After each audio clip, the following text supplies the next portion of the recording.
பாப்பா ஆனாவன பாட்டு படிக்கலாமா? பாடுங்க. அண்ணன் கையில் அலைபேசி ஆட்டி மீண்டும் மாமே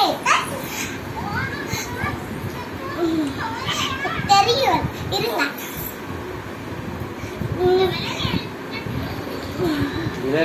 இரவில் வந்த இடிமின்னல் ஈரமண்ணலேச உருண்டை சல்லம் உருண்ட ஊதா நீர ஊத எல்லாம் செய்யும் எந்திர மனிதன் ஏகுண